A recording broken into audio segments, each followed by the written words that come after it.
Iya. Assalamualaikum warahmatullahi wabarakatuh. Selamat siang yang kami hormati Ibu Profesor Dr. Siti Nurjanah dan teman-teman sekalian. Kami dari kelompok 3 ingin mempresentasikan hasil analisis kami mengenai jurnal dengan topik pertumbuhan dan pembangunan ekonomi dan juga topik ketenagakerjaan dan inflasi.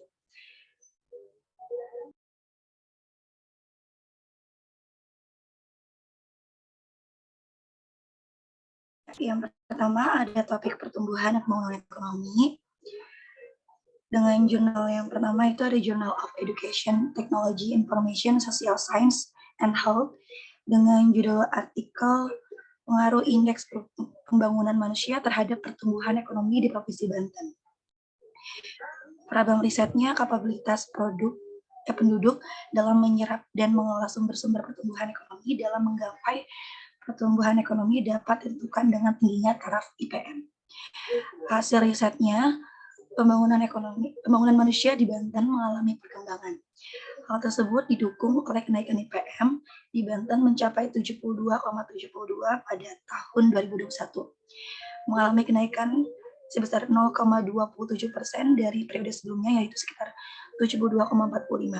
Pertumbuhan IPM Banten pada tahun 2021 mengalami peningkatan. Hal tersebut dijelaskan dengan kenaikan IPM yaitu diperoleh sebesar 0,37% lebih besar dari kenaikan pada periode 2020. IPM Banten meningkat secara menyeluruh untuk setiap komponen pembentuk. Adapun nilai atau capaian AHH sebesar 70,2, rata-rata lama sekolah atau RIS dengan jumlah 8,93, serta pengeluaran per kapita atau PKP dengan nilai 12,0 juta rupiah. Peningkatan IPM Banten terjadi di setiap daerah dengan diperoleh posisi IPM tertinggi dan terendah pada Kota Tangerang Selatan, yaitu 81,60 dan Kabupaten Lebak sebesar 64,03. Dalam pengujian fixed effect model untuk variabel taraf pendidikan atau RLS, taraf kesehatan atau AHH, serta standar hidup atau PKP, ada 3 variabel. Yang pertama, ada variabel pendidikan atau RLS menunjukkan nilai koefisien regresi yang positif, yaitu dengan jumlah 1019. Dari hasil tersebut dapat dikatakan bahwa jika terjadi kenaikan pada variabel pendidikan sebesar 1%, maka variabel tingkat PDRB akan terjadi kenaikan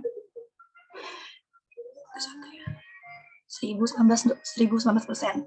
Pada variabel kesehatan atau AHH menunjukkan nilai koefisien regresi yaitu positif, yaitu dengan jumlah 5.339 apabila AHH naik 1%. Variabel PDRB terjadi kenaikan 5.339%. Pada variabel standar hidup atau PRP menunjukkan nilai koefisien regresi yaitu yang positif, yaitu dengan jumlah 2.162, dan hasil tersebut dapat dikatakan bahwa jika terjadi kenaikan pada PRP sebesar 1%, maka variabel tingkat PDRB akan terjadi kenaikan sebesar 2.192%. Menurut hasil pengujian bahwa indikator yang sangat berpengaruh terhadap pertumbuhan ekonomi Banten yaitu kesehatan dengan koefisien 5.359, tingkat kesehatan menjadi variabel yang dominan dikarenakan pada awal tahun 2020 terjadi pandemi COVID-19 di seluruh wilayah Indonesia, termasuk wilayah Provinsi Banten. Akibatnya, tingkat kesehatan masyarakat menurun yang menyebabkan tingkat pertumbuhan ekonomi ikut menurun pada tahun tersebut hingga sekarang. Ya, untuk jurnal yang berikutnya akan dibacakan oleh teman saya.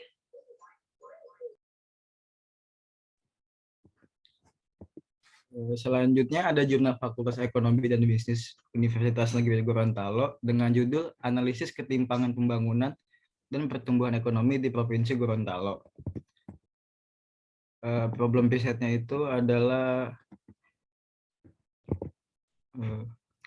ketimpangan struktur ekonomi yang terjadi di Provinsi Gorontalo yang diakibatkan oleh perbedaan proporsi PDRB dan dinamika pertumbuhan PDRB pada setiap wilayah.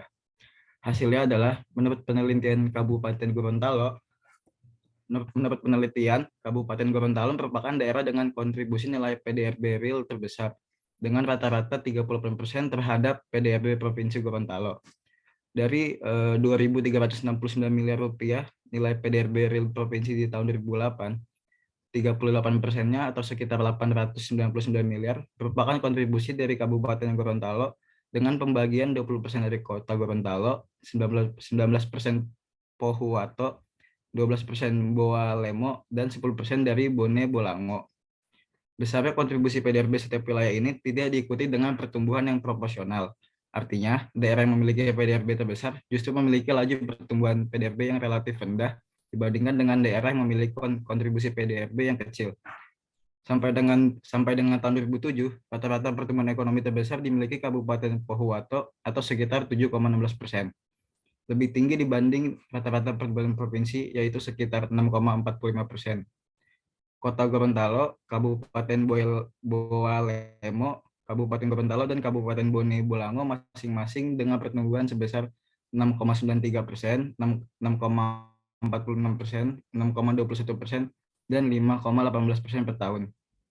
Dari hasil SSA atau Shift Share Analysis, ternyata sektor yang potensial dan pertumbuhan ekonomi yang terbesar masing-masing Kabupaten Gorontalo rata-rata terjadi pada sektor non-pertanian atau sektor tersier dan sekunder. Artinya, terjadi transformasi struktur ekonomi di Provinsi Gorontalo selama kurun waktu 2001 sampai 2008. Menurut hasil perhitungan indeks Williamson menunjukkan bahwa ketimpangan pembangunan di Provinsi Gorontalo sampai dengan tahun 2008 relatif besar dibandingkan saat pertama menjadi provinsi, dengan nilai tertinggi sebesar 0,27 yang terjadi pada tahun 2005. Grafik yang semula naik lalu menurun mengidentifikasikan bahwa hipotesis neoklasik tentang ketimpangan dengan menggunakan indeks Williamson berlaku di Gorontalo. Saat awal pembangunan, ketimpangan ini terus berlanjut hingga titik puncak atau divergence. Selanjutnya berangsur menurun atau convergence. Selanjutnya akan dibawakan oleh teman saya. Oke, selanjutnya ada jurnal dari Universitas Muhammadiyah Yogyakarta dengan judul Peran Undang-Undang Persaingan Usaha dalam Meningkatkan Pertumbuhan Ekonomi, dengan problem mencari tahu sifat dan tujuan undang-undang usaha dan mencari tahu apakah undang-undang tersebut dapat meningkatkan ekonomi negara. Dengan hasil, jurnal menyimpulkan dan sekaligus mengkonfirmasi bahwa hukum persaingan usaha dapat berkontribusi besar terhadap pembangunan ekonomi negara. Terlebih lagi pada negara-negara berkembang termasuk Indonesia. Hukum persaingan usaha dianggap dapat mempromosikan pertumbuhan ekonomi melalui kesejahteraan konsumen dengan menjamin dan memaksimalkan efisiensi, integrasi pasar, liberalisasi pasar, dan daya saing, menahan praktik monopoli, dan menjaga persaingan pasar nasional harus dirancang dan diterapkan sedemikian rupa untuk mengatasi tantangan khusus yang dihadapinya, terutama tantangan yang dapat menghambat persaingan usaha dan pembangunan. Menurut Mark QC and Evitemius Bouzalas pun juga sepakat bahwanya hukum persaingan adalah kunci untuk mempromosikan pertumbuhan ekonomi melalui kesejahteraan konsumen dan pilihan konsumen dengan menjamin dan memaksimalkan efisiensi, integrasi pasar, liberalisasi pasar, dan daya saing. Penelitian sebelumnya yang juga mengusulkan penggunaan Undang-Undang Persaingan Usaha untuk mengurangi kemiskinan dan mengatasi ketimpangan. Penelitian tersebut juga berpendapat bahwa Undang-Undang Persaingan Usaha cukup efektif untuk mencapai tujuan tersebut. Selanjutnya adalah materi dari ketenaga kerjaan dan inflasi.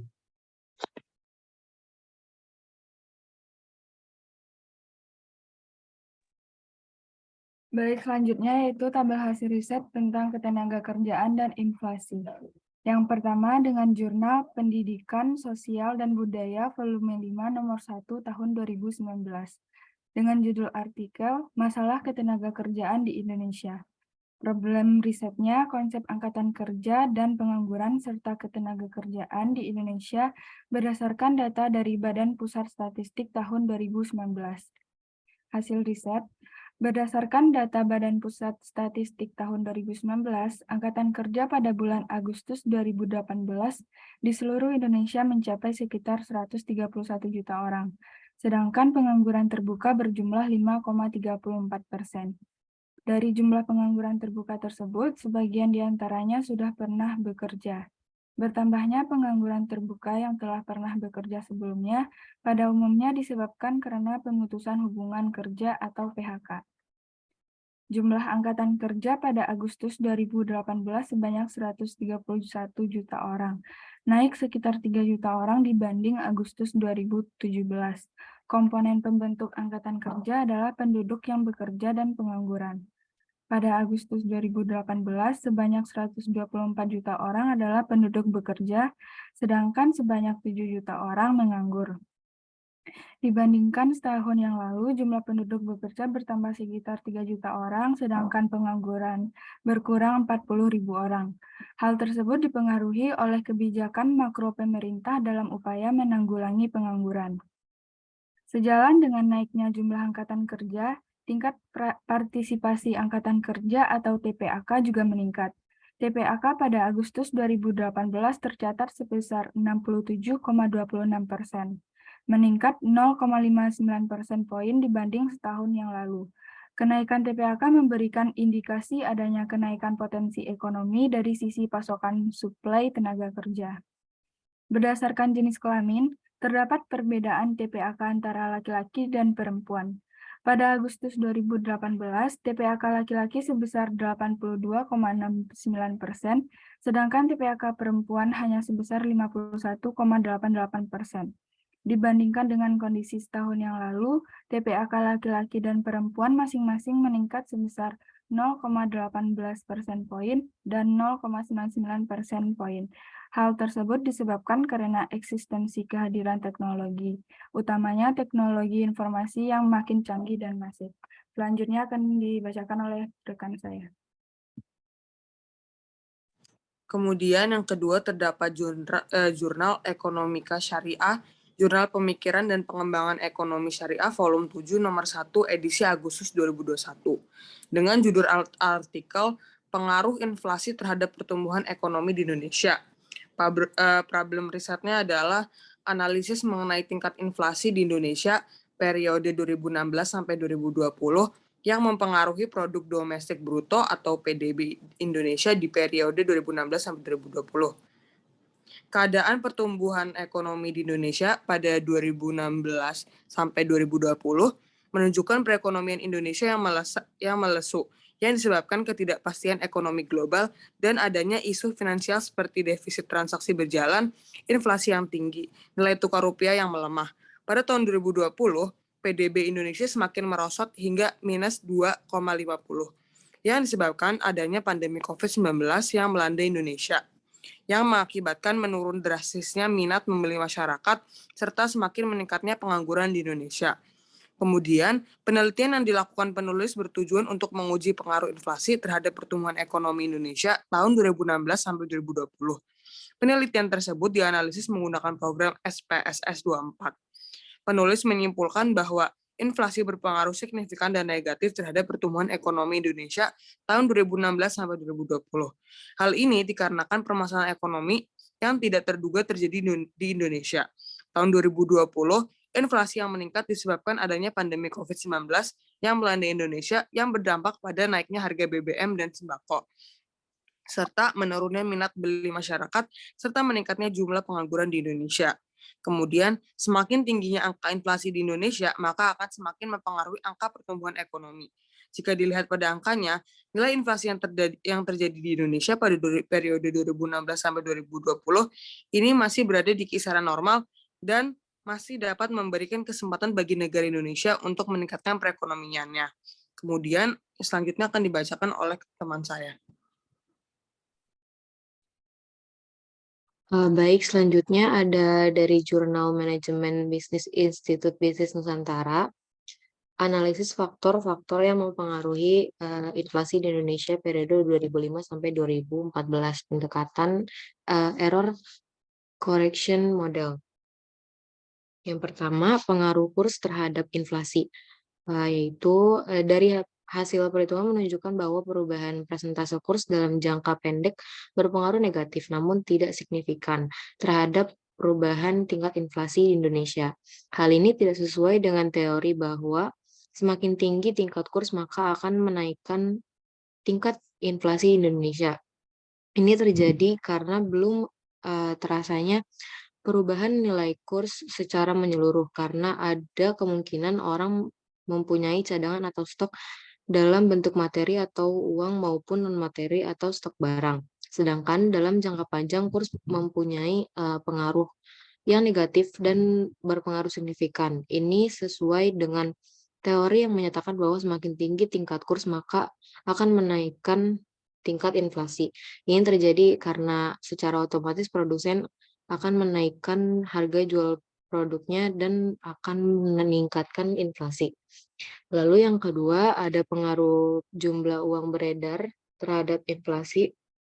Dari hasil perhitungan menunjukkan bahwa dalam jangka pendek jumlah uang beredar berpengaruh negatif tidak signifikan.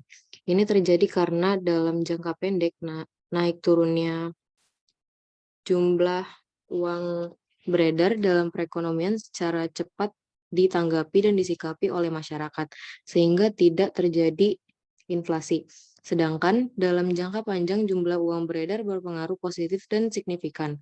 Ini terjadi karena saat pemerintah meningkatkan anggaran belanja dan negara atau Bank Indonesia pada tahun 2005 sampai 2014 melakukan kegiatan proaktif dalam peredaran uang. Ini dapat berdampak pula pada perubahan struktur uang, harga barang dan jasa naik, akan menyebabkan meningkatnya inflasi. Hal ini sesuai dengan pandangan kaum klasik dalam jangka panjang diperkirakan jumlah uang beredar akan memberikan pengaruh yang signifikan terhadap tingkat inflasi di Indonesia dan dalam jangka panjang. Selanjutnya akan dilanjutkan oleh rekan saya. Yang ketiga, pengaruh PDB terhadap inflasi. Dari hasil perhitungan menunjukkan bahwa dalam jangka pendek, jumlah PDB berpengaruh positif tidak signifikan. Ini terjadi karena PDB adalah nilai barang dan jasa diproduksi di dalam negara tersebut dalam suatu tahun tertentu. Bila semakin banyaknya uang yang beredar secara merata, kegiatan atau aktivitas ekonomi dari setiap individu dan perusahaan akan meningkat pula. Namun, dalam jangka pendek, perubahan pendapatan individu atau perusahaan belum terlihat dampaknya. Sedangkan dalam jangka panjang, PDB berpengaruh negatif dan signifikan. Ini terjadi karena pemerintah mampu mendorong pertumbuhan PDB tahun 2005 sampai 2014 melalui pengembangan sektor-sektor ekonomi, terutama sektor-sektor yang belum dikelola secara optimal. Pemerintah sudah jeli melihat potensi sektor-sektor ekonomi yang dapat dimanfaatkan di tiap-tiap provinsi di Indonesia, agar tiap-tiap provinsi dapat memberikan kontribusi terhadap pertumbuhan produk domestik bruto secara maksimal. Yang keempat, pengaruh harga minyak terhadap inflasi. Dari hasil perhitungan menunjukkan bahwa dalam jangka pendek, oil berpengaruh positif dan tidak signifikan. Ini terjadi karena dalam jangka pendek, kenaikan harga minyak dunia tidak langsung direspon oleh kenaikan harga jual BBM di Indonesia pada tahun 2005 sampai 2014. Karena kenaikan tersebut ditutupi oleh subsidi pemerintah sehingga tidak mempengaruhi inflasi. Namun dalam jangka panjang, oil berpengaruh positif dan signifikan. Ini terjadi karena kenaikan harga minyak dunia akan langsung direspon oleh kenaikan harga BBM di Indonesia. Karena dalam jangka panjang, pemberian subsidi BBM akan membebani anggaran pendapatan belanja negara atau APBN, maka kenaikan harga jual BBM pada akhirnya akan mempunyai dampak terhadap kenaikan inflasi di Indonesia pada tahun 2005 sampai 2014. Selanjutnya akan dilanjutkan oleh rekan saya. Selanjutnya yaitu Jurnal Ilmiah Administrasi Publik dan Pembangunan volume 10 nomor 1 tahun 2019 dengan judul artikel yaitu Dinamika Permasalahan Ketenagakerjaan dan Pengangguran di Indonesia. Lalu problem risetnya yaitu permasalahan ketenagakerjaan dan pengangguran di Indonesia. Hasil risetnya, adapun beberapa permasalahan tenaga kerja dan pengangguran di Indonesia berdasarkan riset yang dipaparkan dalam jurnal ini. Di antaranya yang pertama yaitu ada daya saing tenaga kerja. Dari berbagai survei yang dilakukan oleh BPS dapat disimpulkan bahwa daya saing tenaga kerja Indonesia relatif masih rendah dibandingkan dengan daya saing negara tetangga. Rendahnya daya saing ini disebabkan rendahnya mutu SDM sebagai akibat dari rendahnya tingkat pendidikan dan rendahnya kompetensi kerja dan kecocokan skill dengan kecocokan pekerjaan. Lalu yang kedua yaitu ada pasar kerja tenaga kerja. Masih rendahnya peningkatan pasar kerja dibandingkan peningkatan jumlah tenaga kerja. Meski pertambahan lapangan kerja selama 5 tahun terakhir cukup banyak dibandingkan pertambahan angkatan kerja. Kondisi menyebabkan kelebihan tenaga kerja atau labor surplus ekonomi. Di samping itu, kondisi pasar kerja juga pada pasar yang kurang berkualitas sehingga produktivitas dari tenaga kerja juga masih rendah. Yang ketiga yaitu hubungan industrial. Masih belum terjalinnya hubungan industrial antara pemerintah, pekerja, dan perusahaan dengan baik, mengakibatkan rendahnya daya saing tenaga kerja dan salah satu penyebab pengangguran sistem hubungan yang terbentuk antar pelaku dalam proses produksi barang dan jasa yang terdiri dari unsur pengusaha, pekerja, buruh, dan pemerintah. Permasalahannya, hubungan industrial saat ini masih belum harmonis, seperti peraturan perusahaan, perjanjian kerja bersama, lembaga kerjasama, biparit, lembaga kerjasama, tripartit, peran SP atau SB, dan asosiasi pengusaha. Yang keempat yaitu pengawasan dan perlindungan tenaga kerja. Pelaksanaan pengawasan dan perlindungan ketenaga kerjaan juga masih sangat rendah di Indonesia. Ini terbukti dengan masih banyaknya pelanggaran dalam hubungan kerja, jam kerja, kerja lembur, dan upah antar tenaga kerja dan perusahaan. Yang terakhir yaitu link and match, ketidaksesuaian antara perusahaan dan tenaga kerja dalam mendapatkan pekerjaan dan pekerjaan yang sesuai dengan keahlian juga merupakan permasalahan dalam menciptakan pengangguran di Indonesia. Link and match merupakan konsep keterkaitan dan kesepadanan antara skill yang dimiliki oleh tenaga kerja dengan kebutuhan kerja yang dibutuhkan. Link and match masih menjadi masalah utama yang harus diselesaikan dalam mengurangi pengangguran di Indonesia. Sekian dari kelompok kami. Wassalamualaikum warahmatullahi wabarakatuh.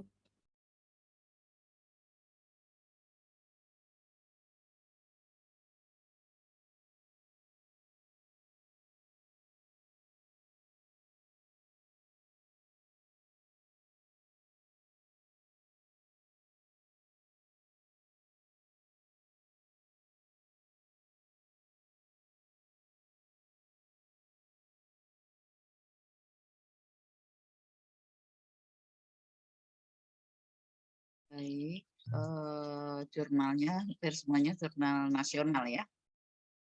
Belum mencoba searching ke jurnal internasional gitu.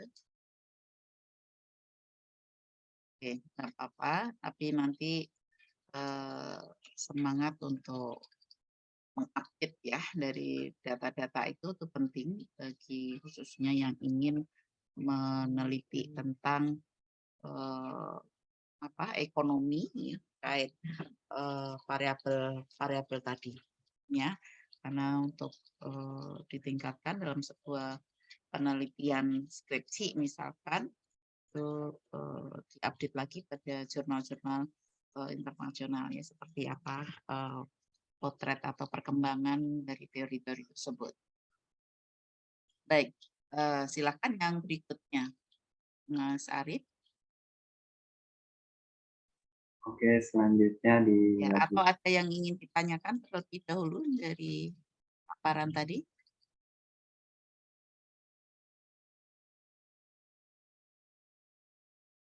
Itu tadi namanya kelompok berapa? 3, 4, atau 5 dulu? kelompok 3 tadi. Tadi 3 ya. Ya. Ya, itu harus dibaca sih memang ya. Satu persatu sehingga kita sense-nya dapat gitu. Itu maksud saya ya. Ya meski kita daring tapi kalian semua harus membaca. Oke, silakan yang berikutnya terlebih dahulu mungkin ya, sembari diendapkan atau mungkin bertanya lewat chat sini aja ya. Silakan. Ini karena hasil riset metode daring, mahasiswa lebih terbuka ya untuk bertanya. Berikutnya apa ini, materi ISLM, uang bank ya. Sama materi satu lagi apa? Oh, kebijakan moneter. Baik.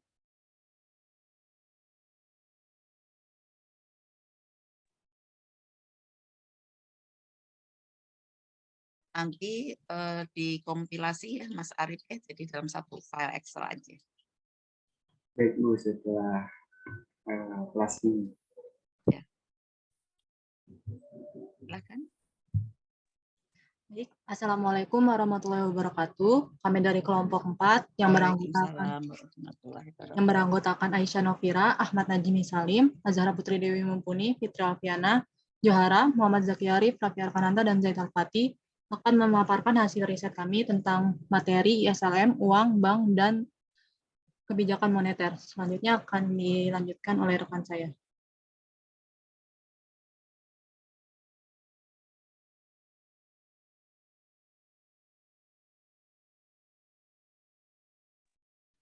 Yang pertama ada sumber artikel dengan materi investment saving dengan sumber artikel Tim Kemenperin tahun 2012 Agustus tanggal 13 dengan judul artikel banjir produk Cina bisa bunuh industri lokal.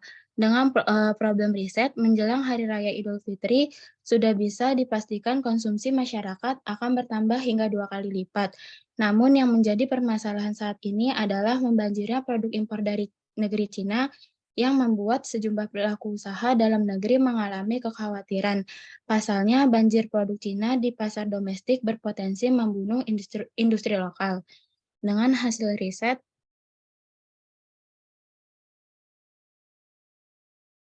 produk Cina bisa mengungguli produk lokal yang harganya jauh lebih tinggi, sehingga produk lokal tidak diminati konsumen.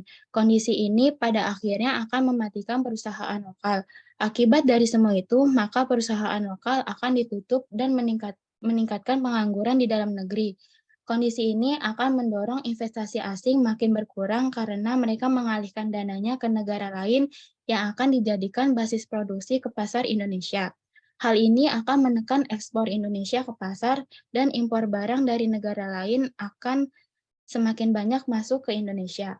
Para investor asing kemungkinan akan menginvestasikan dana di Cina maupun di Vietnam daripada di Indonesia sebagai basis produksi dan mengekspor produknya ke pasar domestik.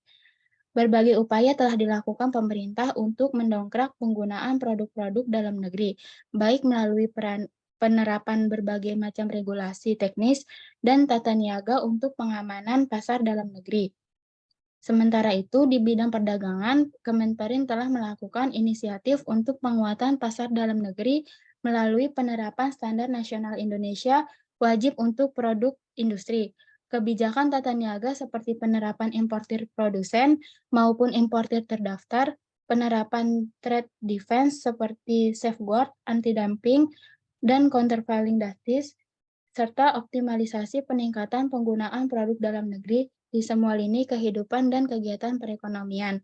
Upaya-upaya tersebut telah menunjukkan hasil yang cukup signifikan, di mana pertumbuhan industri non-migas pada akhir tahun 2011 mencapai 6,83%, lebih tinggi daripada pertumbuhan ekonomi sebesar 6,46%. Tercatat pertumbuhan industri di atas pertumbuhan ekonomi. Itu menjadi salah satu indikator pergerakan dan pertumbuhan industri dalam negeri ke arah yang positif.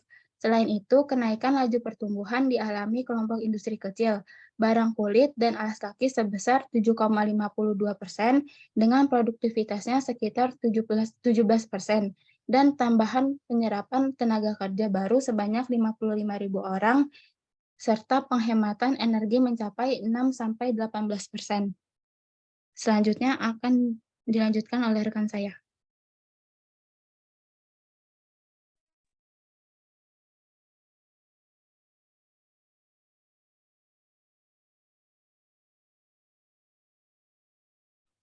Oke, yang kedua ada dari jurnal Pengaruh E-Money terhadap Inflasi di Indonesia, Jurnal Equilibrium 2017, volume 2, halaman 23. Dengan judul Pengaruh E-Money terhadap Inflasi di Indonesia. Problem risetnya yaitu mengetahui apakah E-Money dapat memengaruhi inflasi atau tidak. Hasil risetnya yaitu E-Money mempunyai pengaruh yang positif tetapi tidak signifikan terhadap inflasi di Indonesia. Hal ini dapat disebabkan karena e-money tidak dapat mempengaruhi inflasi secara langsung. Penggunaan e-money akan mempengaruhi JUB atau jumlah uang beredar, kemudian akan berpengaruh terhadap laju inflasi. Selain itu, dengan adanya kemudahan dan kepraktisan dalam bertransaksi menggunakan e-money, menyebabkan tingkat konsumsi masyarakat meningkat yang akan mendorong peningkatan perputaran uang sehingga dapat menyebabkan inflasi. Velocity of money berpengaruh positif dan signifikan terhadap inflasi di Indonesia. Hal ini dikarenakan masyarakat berlomba-lomba untuk membelanjakan kekayaannya yang dapat mengakibatkan timbulnya ketidakpercayaan masyarakat untuk memegang rupiah, sehingga permintaan meningkat yang pada akhirnya akan mendorong terjadinya peningkatan inflasi. Semakin besar volume penggunaan e-money dan jumlah uang yang beredar, akan meningkatkan pertumbuhan ekonomi secara signifikan. Namun semakin tinggi tingkat inflasi, maka pertumbuhan ekonomi akan menurun secara signifikan. Selanjutnya akan dilanjutkan oleh rekan saya.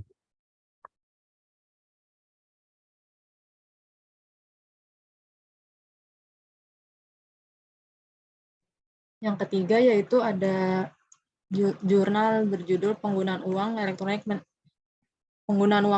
meningkat dengan pesat dibandingkan uang tunai di Indonesia dari jurnal penggunaan uang elektronik dan uang virtual sebagai pengganti uang tunai di Indonesia, terbitan Jurnal Ilmiah Ekonomi kita. Problem risetnya yaitu untuk mengetahui tingkat minat masyarakat dalam penggunaan uang kartal dan uang elektronik dalam kehidupan sehari-hari.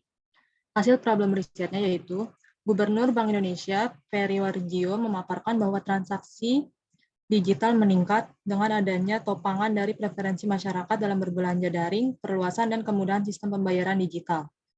Bank Indonesia mencatat nilai transaksi uang elektronik pada kuartal 3 tahun 2022 tercatat tumbuh 35,79% year on year, dan untuk keseluruhan tahun 2022 diproyeksikan meningkat 32,27% year on year, hingga mencapai 404 triliun. Nilai transaksi digital banking pada kuartal 3 tahun 2022 meningkat 29,47% year on year, dan untuk keseluruhan tahun 2022 diproyeksikan meningkat 30,19% year on year hingga mencapai 53.144 triliun rupiah. Perusahaan riset pemasaran Insight Digital juga Insight Asia memaparkan hasil yang menunjukkan nilai transaksi uang elektronik tumbuh pesat hingga 58,6% dalam waktu 1 tahun terakhir. Volume transaksi meningkat 37,49% dengan nilai transaksi uang elektronik bulanan mencapai 35,1 triliun rupiah. Dan dari hasil riset tersebut juga diketahui bahwa aplikasi penyedia layanan e-wallet GoPay mendapat kepuasan konsumen sebesar 84%, disusul oleh aplikasi OVO 80% dan 75% untuk aplikasi Dana. Selanjutnya akan disampaikan oleh rekan saya.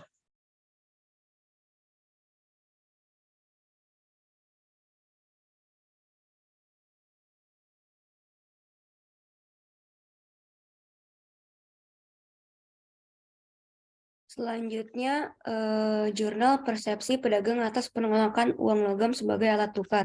Bersumber dari jurnal Uinsia yang dituliskan oleh Teguh Putra Lahanta, Zulfadli, dan Ismail. Dan juga dari jurnal Padang Dimpuan yang ditulis oleh Muhammad Iksan. Hasil riset problem risetnya yaitu mengetahui penyebab penolakan uang logam di masyarakat. Hasil risetnya ada beberapa faktor yang menyebabkan pedagang menolak uang logam, pecahan 100 perak dan pecahan 200 perak. Salah satu faktornya adalah, maaf agak digeser dikit. Salah satu faktornya adalah kebutuhan barang yang sudah semakin mahal dan jarang sekali barang yang bernilai pecahan 100 perak dan 200 perak. Terkait hal itu, mereka beranggapan karena sudah tidak adanya harga barang di bawah uang 500 perak, maka uang tersebut tidak laku lagi, padahal pemahaman seperti itu salah. Seharusnya ada lembaga terkait yang mengkampanyekan atau disosialisasikan bahwa uang pecahan tersebut masih laku dan masih diedarkan oleh Bank Indonesia. Selanjutnya akan dibacakan oleh rekan saya. Kemudian dengan judul jurnal layanan QRIS antar negara mengurangi kebutuhan dolar Amerika Serikat yang ditulis oleh Tira Santina dari jurnal merdeka.com. Kemudian penggunaan QRIS antar negara bisa menjaga cadangan devisa negara. Kemudian Menteri Perekonomian Erlangga Hartarto boleh digeser.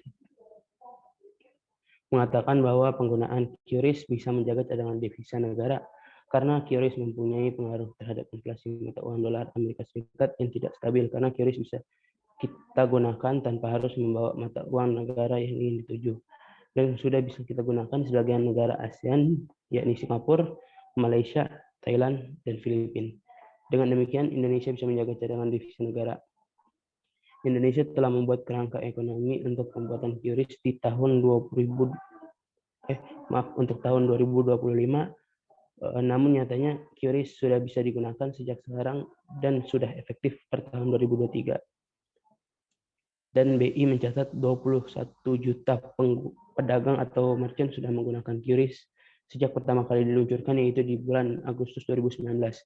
Dari 21 juta pengguna tersebut, 19 juta diantaranya merupakan merchant yang berasal dari UMKM.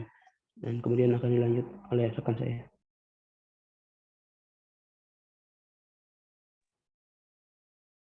Baik, selanjutnya saya akan menjelaskan hasil riset tentang bank, yaitu dari jurnal merdeka.com dengan Dimas Pratomo dengan judul Jurnal OJK ingin Bank Syariah di Indonesia lebih kompetitif.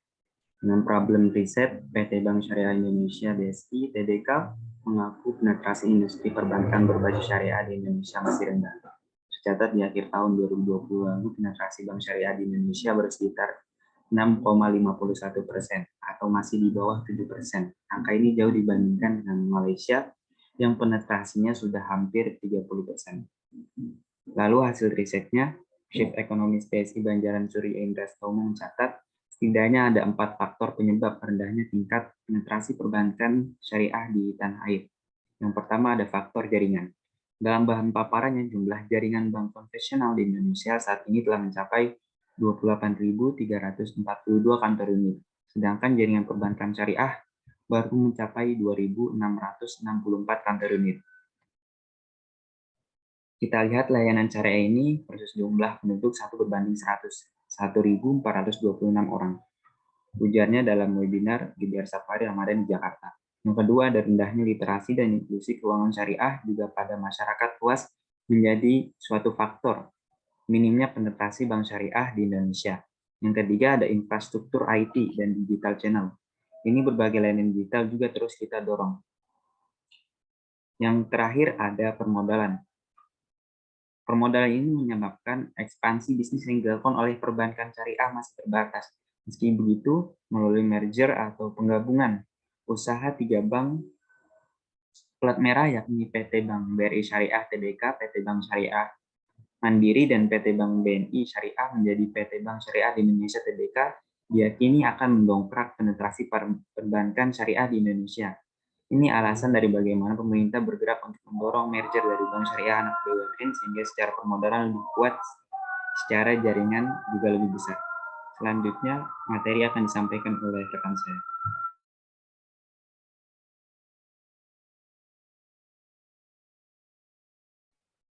Baik, selanjutnya ada jurnal yang disampaikan oleh Maria Elena tahun 2022 dengan judul BI akan perketat kebijakan moneter, proyek pertumbuhan ekonomi 2023 4,37%. Bank Indonesia atau BI memperkirakan pertumbuhan ekonomi Indonesia akan mencapai 4,37% pada tahun depan atau 2023. Perkiraan tersebut lebih rendah jika dibandingkan dengan proyeksi pemerintah sebesar 5,3%, juga dari proyeksi sejumlah lembaga internasional. Lalu didapatkan hasil sebagai berikut, yaitu Gubernur Bank Indonesia mengatakan bahwa BI sangat berhati-hati dalam menyusun asumsi makroekonomi pada 2023, dikarenakan gejolak dan ketidakpastian global yang sangat tinggi. BI mengambil langkah mengendalikan inflasi secara lebih cepat sehingga membutuhkan kenaikan suku bunga dan mengendalikan nilai tukar rupiah stabil dan menguat. Dengan kondisi inflasi yang tinggi dan nilai tukar rupiah yang tertekan, diperlukan kebijakan moneter yang lebih ketat. Oleh karenanya, hal ini akan berdampak pada perlambatan pertumbuhan ekonomi. Hal ini sejalan dengan risiko perlambatan pertumbuhan ekonomi global pada tahun 2023 yang menurut BI perlu terus diantisipasi. Tingginya inflasi di dunia akibat krisis pangan dan energi juga semakin mendorong kebijakan moneter yang agresif, terutama pada kenaikan suku bunga global. Gubernur BI memperkirakan ekonomi global pada tahun 2023 masih berpotensi melambat dengan pertumbuhan sebesar 2%, yang awalnya diperkirakan bisa mencapai 2,6%.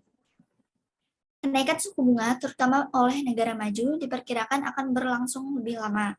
Hal ini semakin mempengaruhi perlambatan laju ekonomi dunia. Sementara itu, BI memperkirakan Indonesia akan menutup tahun ini dengan pertumbuhan lebih dari 5%. Selanjutnya akan disampaikan oleh rekan saya. Ya, halo teman-teman semua. Kali ini saya mengambil artikel dari Mas Agung Sukomeneri dan Dia Indira dengan judul Kebijakan Penanganan Pandemi COVID-19. Problem risetnya yaitu pelemahan ekonomi yang signifikan akibat COVID-19 telah mendorong langkah agresif otoritas dunia. Selain langkah kebijakan untuk memperkuat sektor kesehatan, otoritas juga menaruh perhatian terhadap upaya untuk mengatasi dampak keterpurukan ekonomi. Nah, salah satu yang dilakukan oleh para otoritas yaitu adalah otoritas moneter. Tekanan terhadap pasar keuangan dan perekonomian ketika pandemi juga mendapat respons yang agresif dari otoritas moneter. Kebijakan diarahkan untuk menjaga price stability, menjamin berjalannya pasar keuangan, dan memastikan efektivitas transmisi kebijakan moneter. Langkah yang dilakukan meliputi pemangkasan suku bunga, pembelian surat berharga, intervensi di pasar uang, mencegah capital flows, dan menjalin shock arrangement. Kebijakan penurunan suku bunga dilakukan dengan cukup agresif pasca merebaknya COVID-19. Dalam 5 bulan pertama 2020, Bank Sentral Amerika Serikat, Kanada, Vietnam, dan Brazil menurunkan suku bunga masing-masing 150 basis point. Bank Sentral Turki dan Afrika Selatan bahkan menurunkan hingga 300 bank BPS dan 250 BPS. Kebijakan penurunan suku bunga juga diiringi dengan instrumen kebijakan lain. Bank sentral melonggarkan giro wajib minimum dan menempuh kebijakan unconventional atau quantitative easing atau QE melalui pembelian surat berharga pemerintah dan swasta. Batas pembelian surat berharga ditingkatkan, bahkan The Fed tidak membatasi jumlahnya atau unlimited. Bank sentral juga merilis kebijakan yang memastikan pasar keuangan tetap berjalan dengan melakukan transaksi di money market serta menjamin ketersediaan likuiditas pada sistem perbankan untuk kelancaran penyaluran kredit. Kondisi yang memburuk juga mendorong otoritas moneter beberapa negara memberikan dukungan finansial pada korporasi besar antara lain kepada perusahaan penerbangan dan juga kepada pemerintah daerah. Kebijakan moneter akomodatif telah meredakan fluktuasi pasar keuangan dan membangun confidence pelaku pasar. Indeks harga saham mengalami peningkatan dan aliran modal mulai kembali masuk ke emerging market. Pernyataan berbagai bank sentral yang siap melakukan kebijakan lanjutan semakin menambah kepercayaan pasar. Dukungan kepada korporasi dan UMKM juga diharapkan dapat mencegah kebangkrutan dan menekan pemutusan hubungan kerja di masa pandemi.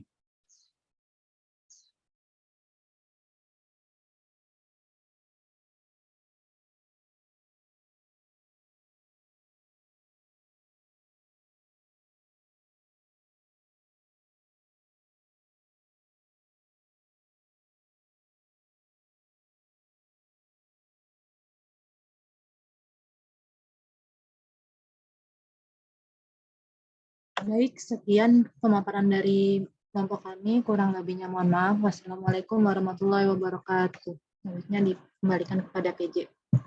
Waalaikumsalam warahmatullahi wabarakatuh. Baik, ini riset baik pada uang dan bank dan juga kebijakan moneter. Saya lupa ya tidak mengingatkan kalian itu riset itu ditulis di dalam penelitian kuantitatif atau kualitatif ya. Nah, yang untuk kuantitatif itu apa dia pakai regresi atau pakai apa? Artinya metode yang digunakan lupa ya. Jadi hanya mengambil judul dari jurnal mana ya oleh siapa, kemudian hasilnya seperti apa.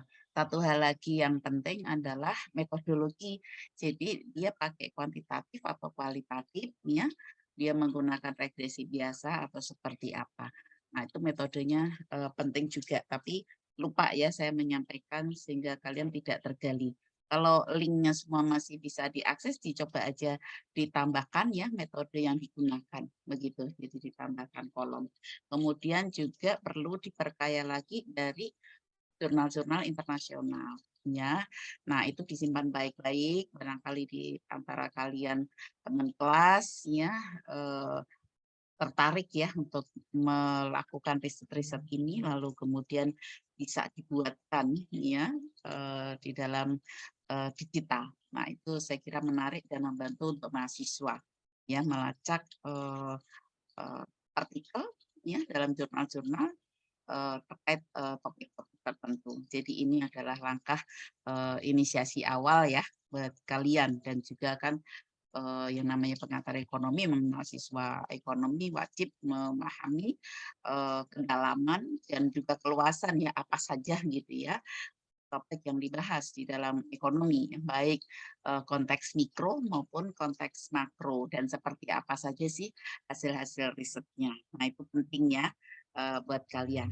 Ya cukup, nanti tolong bisa di-update kembali ya Mas Arif sebagai komando kelasnya untuk untuk terus meminta belajar ya kepada teman-temannya. Baik, saya kira cukup untuk kelompok 4 ya, kemudian yang terakhir kelompok 5. Langsung saja bila ada yang ingin ditanyakan bisa ditulis ya pada kolom chat sehingga kita bisa mendiskusikan lebih lanjut ya sehingga seperti apa sih pemahaman ya ekonomi begitu. Ekonomi itu hal yang paling penting ya. Nomor 1 ya di dunia. Biologi itu malah sebetulnya kalah ya nomor 1 problem masih ke ekonomi. Baik, silakan dilanjutkan monggo. Ditutup dulu mungkin yang kelompok ini silakan. Baik, terima kasih atas koreksiannya Bu Siti. Sekian dari kelompok kami, kurang lebihnya mohon maaf. Wassalamualaikum warahmatullahi wabarakatuh.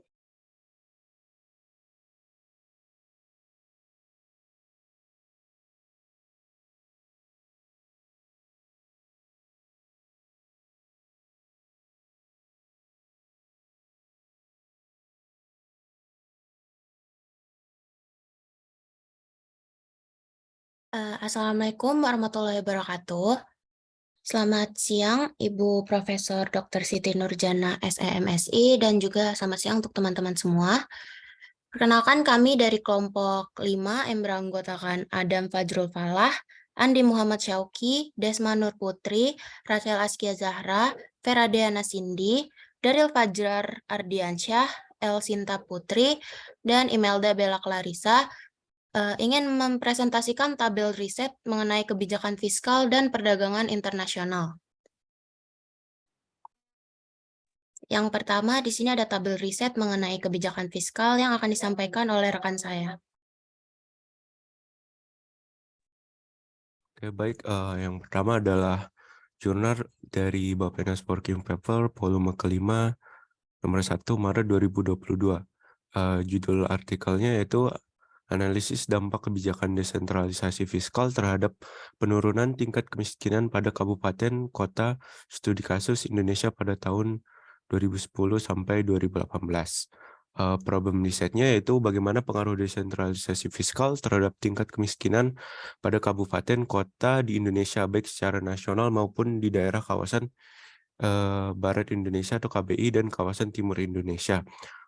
Dalam jurnal ini dalam penelitian ini digunakan metodologi regresi kuantitatif dengan variabel dengan dependen variabel yaitu indikator tingkat kemiskinan atau rasio jumlah orang miskin terhadap total jumlah penduduk suatu daerah. Terus untuk independen variabelnya digunakan desentralisasi fiskal melalui perhitungan 2 indikator, yaitu indikator yang pertama menunjukkan kemandirian suatu daerah yang dalam menghasilkan pendapatan tanpa memperhitungkan dana transfer pusat ke daerah dibanding dengan total pendapatan daerah tersebut atau pendapatan asli daerah per pendapatan pemerintah daerah.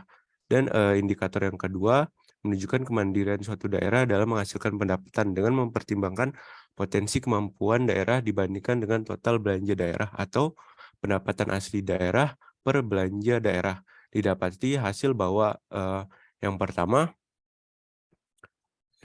yaitu terdapat hubungan negatif dan signifikan antara desentralisasi fiskal dan pengangguran dan pengurangan tingkat kemiskinan secara nasional atau seluruh kota atau kabupaten, daerah perkotaan, dan kawasan barat Indonesia pada tahun 2010 sampai 2018. Sedangkan dampak desentralisasi fiskal terhadap kemiskinan tidak signifikan bagi kawasan Timur Indonesia atau KTI, salah satunya karena kondisi daerah yang lebih bervariasi dibandingkan KBI, sehingga walaupun arah hubungannya sama namun tidak signifikan. Indikator 1 menunjukkan hubungan negatif terhadap tingkat kemiskinan. Pengaruh negatif ini terjadi secara konsisten baik dalam regresi data seluruh daerah maupun data KBI. Hasil regresi dengan data seluruh daerah, kabupaten atau kota menunjukkan setiap peningkatan 1 poin rasio pendapatan asli daerah terhadap pendapatan daerah atau 1 miliar pendapatan asli daerah per 100 miliar pendapatan daerah akan menurunkan tingkat kemiskinan 0,45% dengan asumsi ceteris paribus. Selanjutnya indikator 2 atau rasio pendapatan daerah terhadap belanja daerah memiliki pengaruh hubungan negatif terhadap tingkat kemiskinan. Hasil regresi dengan data seluruh daerah, kabupaten atau kota menunjukkan bahwa setiap peningkatan 1 poin rasio pendapatan asli daerah terhadap belanja daerah atau peningkatan 1 miliar pendapatan asli daerah per 100 miliar belanja daerah akan menurunkan tingkat kemiskinan sebesar 0,33% dengan asumsi ceteris paribus. Dan hasil yang terakhir yaitu faktor sosial ekonomi seperti kesediaan sarana, prasarana atau infrastruktur dasar, kepadatan penduduk, serta pengangguran memiliki peran krusial terhadap program pengurangan kemiskinan. Yang selanjutnya akan dibahas oleh teman saya.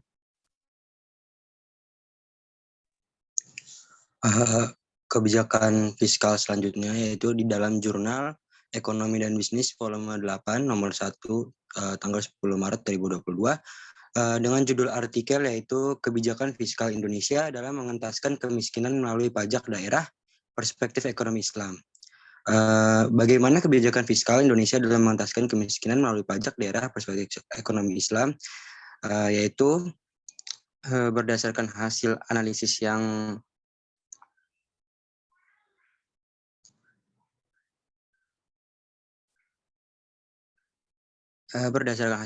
telah dilakukan, diperoleh hasil penelitian yang menyatakan bahwa variabel pajak daerah berpengaruh negatif signifikan terhadap kemiskinan dengan nilai T hitung minus 2,336 dan nilai signifikansi 0,048 lebih kecil dari 0,05 sehingga variabel pajak daerah berpengaruh negatif terhadap kemiskinan. Variabel pajak daerah mampu menjelaskan sebesar 40,6 terhadap variabel kemiskinan. Islam tidak menghendaki umatnya untuk menjadi miskin. Islam sangat memperhatikan kesejahteraan umatnya dengan cara mengentaskan kemiskinan dalam perspektif ekonomi Islam, yaitu dengan bekerja keras, tidak minta-minta, tidak pelit dalam membantu orang miskin, dan tidak bermalas-malasan. Selanjutnya ada dari jurnal Business Innovation and Entrepreneurship Journal volume 2 nomor 3 tahun 2020 dengan judul artikel yaitu Strategi Kebijakan Fiskal Terhadap Output dan Inflasi pada Perekonomian Indonesia dalam menghadapi dampak virus COVID-19. Dengan problem riset, strategi kebijakan fiskal seperti apa yang dilakukan pemerintah terhadap output dan inflasi pada perekonomian Indonesia yang terdampak wabah virus COVID-19. Jadi hasil risetnya menyatakan bahwa dalam menghadapi dampak virus COVID-19, pemerintah melakukan kebijakan refocusing kegiatan dan realokasi anggaran.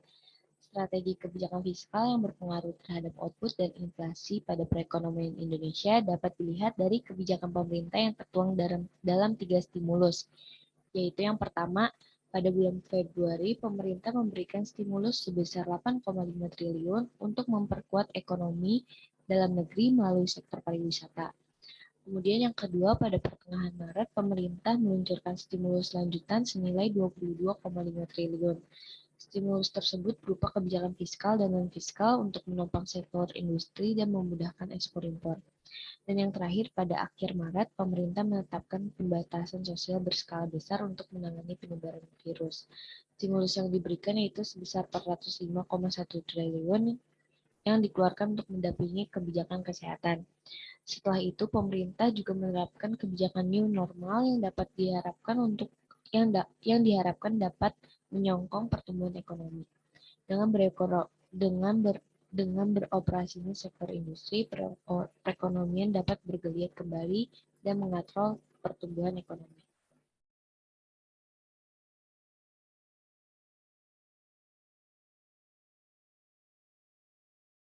Baik, yang keempat di sini ada jurnal dari Administration Law and Governance Journal, volume 3 isu 4, November 2020, Universitas Diponegoro, dengan judulnya Anggaran Belanja Negara untuk Perlindungan Sosial dalam Penanganan Pandemi COVID-19.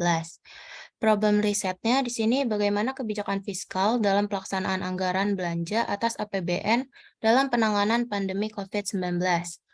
Hasil risetnya mengatakan kebijakan fiskal dalam rangka memberikan perlindungan sosial berkaitan dengan penanganan pandemi COVID-19 dilaksanakan melalui PMK nomor 43 garis miring PMK titik 0,5 garis miring 2020 yang menyatakan bahwa kegiatan dalam penanganan pandemi COVID-19 dilakukan berdasarkan alokasi dana dalam IPDA. Dalam beberapa hal, terdapat kondisi mendesak atau tidak, dapat ditunda dalam penanganannya. Pejabat perbendaharaan dapat melakukan tindakan yang berakibat pengeluaran atas beban APBN yang dananya tidak tersedia atau tidak cukup dalam IPDA. Tindakan dalam penanganan pandemi COVID-19 tersebut dilakukan melalui pembuatan komitmen. Selanjutnya di sini ada Jurnal Ekonomi dan Ekonomi Syariah, volume 3 nomor 2 Juni 2020 yang dipublikasikan oleh LPPM SDIE Al-Wasliyah Besibolga dengan judul artikel Strategi Kebijakan Fiskal Pemerintah Indonesia dalam menghadapi dampak pandemi COVID-19. Untuk problem risetnya, strategi kebijakan fiskal apakah yang harus diterapkan pemerintah untuk menghadapi dampak pandemi COVID-19? Dan untuk hasil risetnya di sini dalam menghadapi pandemi COVID-19, pemerintah menerapkan kebijakan fiskal terhadap penerimaan dan pengeluaran negara untuk menjaga pertumbuhan ekonomi maupun kestabilan perekonomian. Di mana yang pertama, dari sisi penerimaan, pemerintah memperhatikan kontribusi penerimaan dari PPN dan PPh Badan yang selama ini menjadi andalan pemerintah. Dan yang kedua, dari sisi pengeluaran, pemerintah mampu memperhatikan realisasi penggunaan dana agar tepat sasaran dan mengutamakan kegiatan prioritas pencegahan pandemi COVID-19. Selanjutnya itu ada tabel riset tentang perdagangan internasional. Yang pertama itu ada jurnal dari Jurnal REP, Riset Ekonomi Pembangunan, volume 4 nomor 2 tahun 2019 yang dipublikasikan oleh Universitas Tidar. Judul artikel itu ada pengaruh perdagangan internasional terhadap pertumbuhan ekonomi Indonesia tahun 2007 hingga 2017. Problem risetnya itu ada pertanyaan tentang apakah ekspor neto dan investasi berpengaruh terhadap pertumbuhan ekonomi Indonesia, dan hasil risetnya itu ada dari hasil penelitian dan pembahasan yang dilakukan dapat disimpulkan bahwa perdagangan internasional tidak berpengaruh terhadap pertumbuhan ekonomi. Hal ini disebabkan masih lambatnya pergerakan dari nilai ekspor neto dan masih tingginya nilai impor negara Indonesia dibandingkan dengan nilai ekspornya sehingga ekspor neto bernilai negatif. Sedangkan investasi berpengaruh positif signifikan terhadap pertumbuhan ekonomi. Hasil ini sesuai dengan teori yang ada, di mana jika semakin tingginya investasi suatu negara, akan dapat meningkatkan pertumbuhan ekonomi negara tersebut. Jika investasi suatu negara tinggi, maka akan memberikan kontribusi dalam peningkatan pendapatan suatu negara yang menyebabkan nilai pertumbuhan ekonomi negara mengalami peningkatan.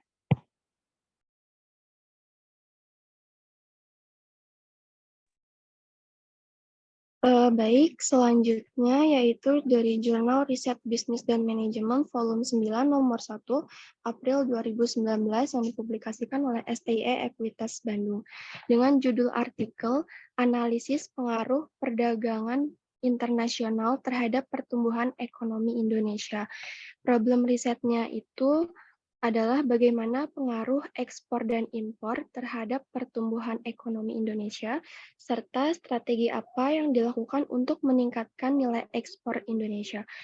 Dari hasil riset didapatkan bahwa ekspor mempunyai pengaruh yang positif terhadap pertumbuhan ekonomi. Artinya, semakin tinggi nilai ekspor, maka pertumbuhan ekonomi akan meningkat pula. Sedangkan impor mempunyai pengaruh yang negatif terhadap pertumbuhan ekonomi. Artinya, semakin tinggi nilai impor, maka pertumbuhan ekonomi akan menurun.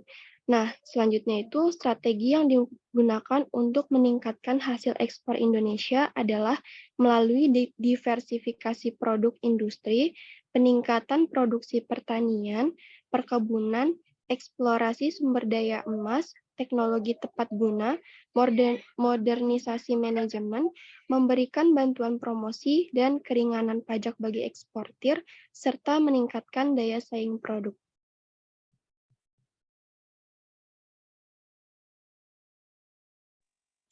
Selanjutnya ada jurnal riset ekonomi volume 10 nomor 1 tanggal 1 Maret 2021 dari Universitas Negeri Medan.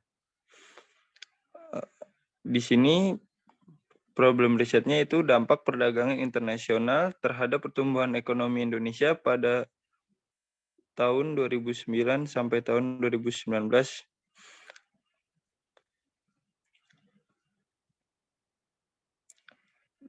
Dan problem risetnya apa dampak kegiatan ekspor dan impor terhadap pertumbuhan ekonomi di beberapa tahun terakhir. Berdasarkan analisis yang penulis lakukan, disimpulkan bahwa perdagangan luar negeri dengan kegiatan ekspor dan impor memiliki pengaruh atau dampak terhadap pertumbuhan ekonomi. Hal ini juga sejalan dengan teori perdagangan internasional yang dikemukakan oleh Hesker Ohlin yang menyebutkan bahwa net ekspor atau ekspor neto merupakan salah satu faktor terpenting dari Gross National Product atau GNP, sehingga dengan berubahnya nilai net ekspor maka akan memberikan pengaruh terhadap perubahan dari pendapatan nasional. Dan dapat dikemukakan lebih lanjut sebagai simpulan bahwa adanya hubungan atau dampak antara ekspor dan impor terhadap pertumbuhan ekonomi dari sebuah negara.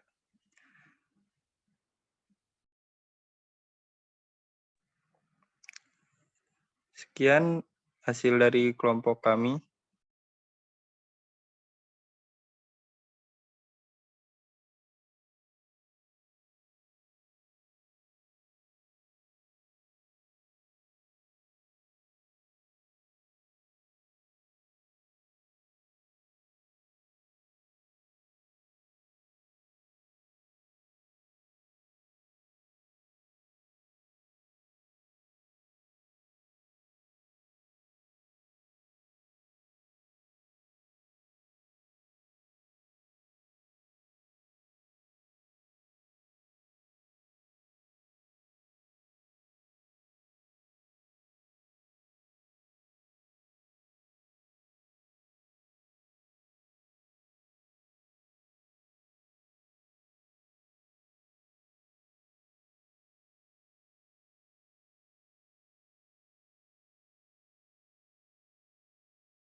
Iya, baik.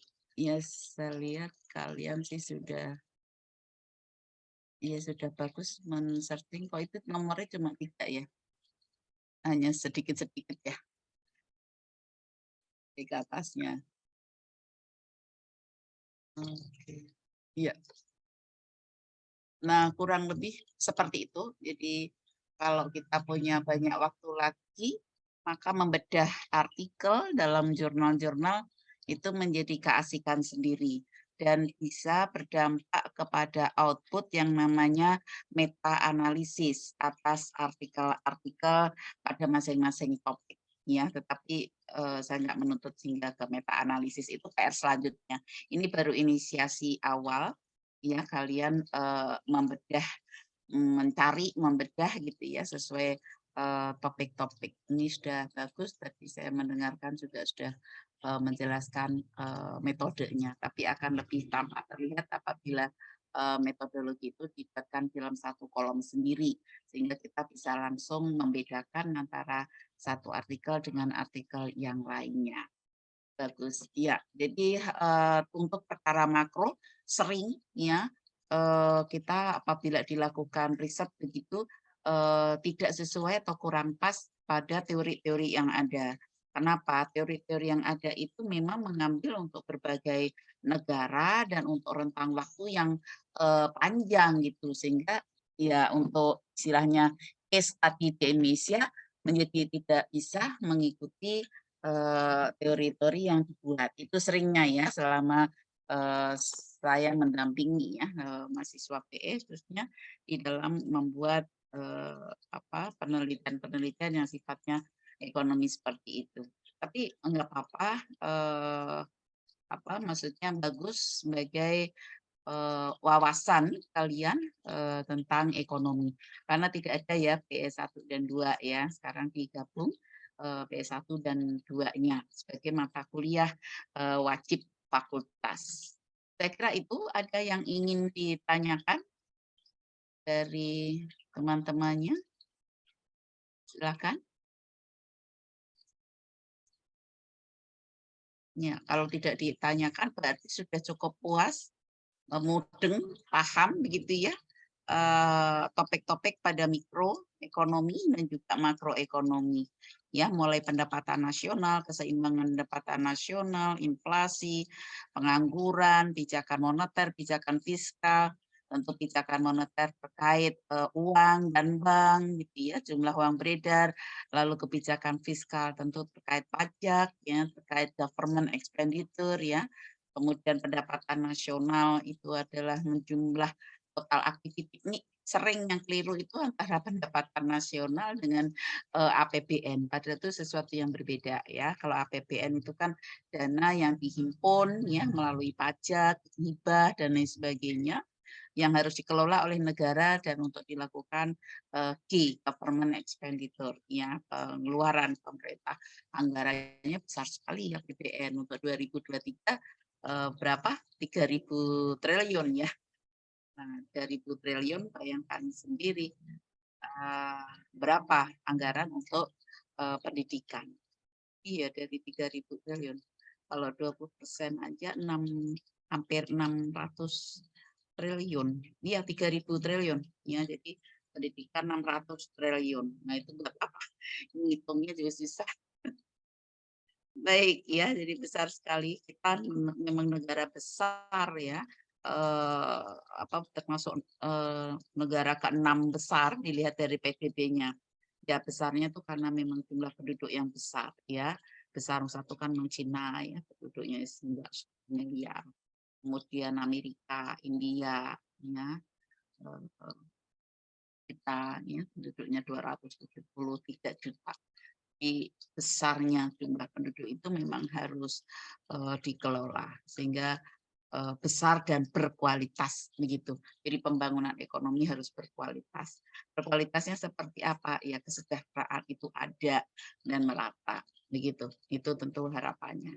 Nah, satu sisi juga dalam ekonomi makro mikro itu suka nggak nyambung, itu istilahnya terdapat ketidaknyambungan mikro makro. Ya, mikro makro illness nyebutnya. Kenapa? Karena pada level mikro itu setiap orang baik konsumen produsen orientasinya adalah maksimum oriented. Ya, maksimisasi keuntungan, maksimisasi utility gitu ya kalau konsumen.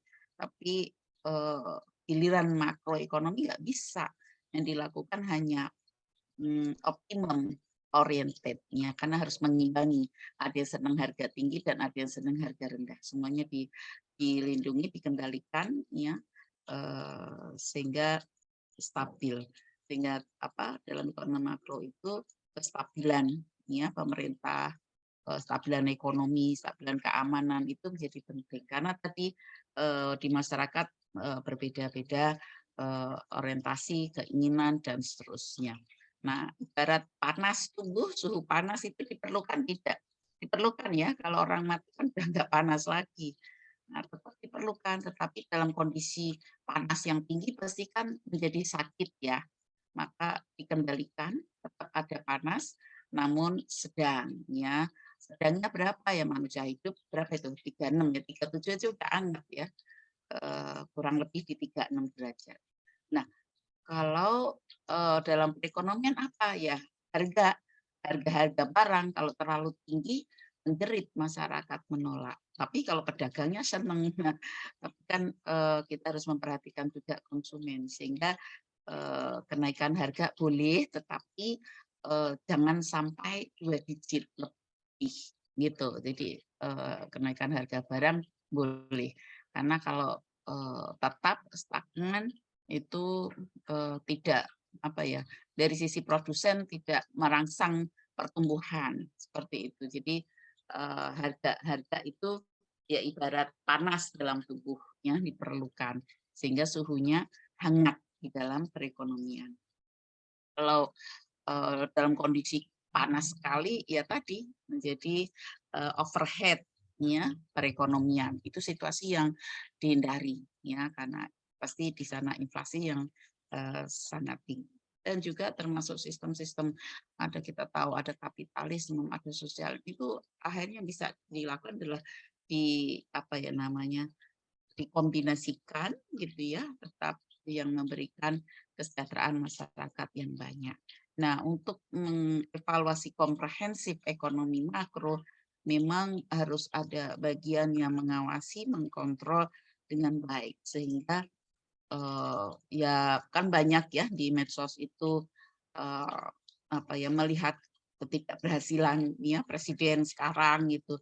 Nah, itu ya banyak gitu catatan-catatan dari perekonomian. Nah, ini yang harus pergerakan atau aktivitas pemerintah harus tetap berada dalam koridor sehingga dari tahun ke tahun terjadi peningkatan kualitas. Nah, ini perannya siapa gitu ya, seharusnya ya sebagai pengawas itu lembaga legislatif ya, lembaga DPR yang melakukan pengawasan pembangunan sehingga pembangunan yang dilakukan tidak melenceng gitu ya, harus tetap berada dalam koridor ya, dengan tujuan utamanya tentu mensejahterakan masyarakat. Ini yang terus menjadi diskusi karena buktinya keadilan makin tidak ada ya, mungkin tidak merata dan seterusnya. Ini ya bagian dari kritik lah saya kira, itu juga membangun ya bila pada porsinya. Baik, menjadi panjang lebar ya kalau bicara ekonomi nasional karena nanti pasti didekatkan dengan politik ya, sosial, budaya dan seterusnya. Tapi menarik ya, moga-moga kalian sense of economic-nya menjadi makin kuat begitu ya, sehingga bisa ikut turut mengkritisi apa yang sedang terjadi di negara kita. Nah, itu kalau dari sisi yang lain ya berdoa begitu ya, agar pembangunannya tetap baik, berjalan kepada relnya ya, tidak merugikan masyarakat Indonesia. Baik, terima kasih. Saya kira saya lihat di kolom chat kok masih putih saja. Silakan, bila tidak ada yang ingin ditanya bisa ditutup dengan Mas Arief untuk pimpin doa barangkali, atau ada yang ingin mencoba sharing tentang karakter building mungkin. Monggo, Mas Arief. Baik Bu, sebelum ditutup saya izin bertanya seputar UAS Bu. Ya, silakan. Untuk UASnya sendiri itu kan minggu depan ya Bu, dilaksanakan secara offline atau online? Online saja ya. Di tanggal 21 itu saya siangnya berangkat ya, mau ke Kalimantan. Sudah saya siapkan soalnya tadi, jadi kita online saja ya. Berarti pukul 11 sampai pukul 13 begitu ya. Kalau untuk kisi-kisinya dari makro saja atau Makro mikro saja. Bu? Makro saja. Oh, kalau mikro-makro banyak kan nanti makro saja ya. Mulai pendapatan nasional hingga yang terakhir. Ya, itu teori konsepnya dibaca dan juga data-data terkait. Ya, maka selalu kalau makro tolong kuasai datanya. Misalkan pendapatan nasional, berapa sih sebetulnya data-data kita? Itu mau disiapkan dengan baik. Ya, ada lagi yang ditanyakan? Untuk soalnya, kira-kira Soalnya gimana, Bu? kan online biasa melalui C-form gitu. Jangan sampai Seperti terlambat yang untuk kemarin, Bu? mensubmit. Ya, Atau bagaimana? Seperti yang ya kemarin? seperti Atau? kemarin. Iya, Baik, Bu. Terima kasih, iya. Bu. Baik. Tidak ada lagi. Kalau tidak, dibantu pimpin doa Mas Arief, atau mungkin Mas Arief ingin sharing karakter building yang lain. Monggo, Mas Arief. Baik, Bu. Saya langsung tutup saja. Baik. Oke, teman-teman, sebelum menutup kelas pada hari ini, marilah kita berdoa. Semoga yang kita dapatkan tadi bisa bermanfaat bagi kita kelak di masa depan. Berdoa menurut agama dan kepercayaan masing-masing. Mulai.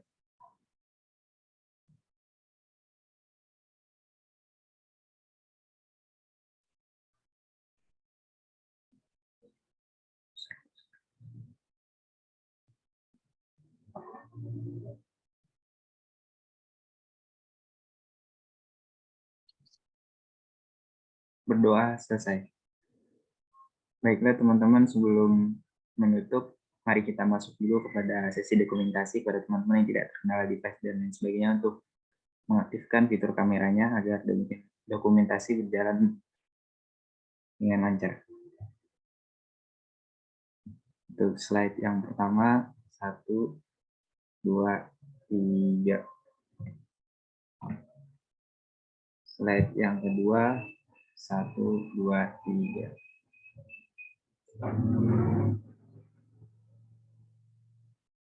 Ya, baik. Ya, banyak yang nggak bisa on cam. Baik ya, semoga sehat selalu. Kita jumpa di minggu depan dalam UAS. Ya, mohon dipersiapkan, belajar dengan baik, dengan tekun. Ya, kalau pintar kan juga buat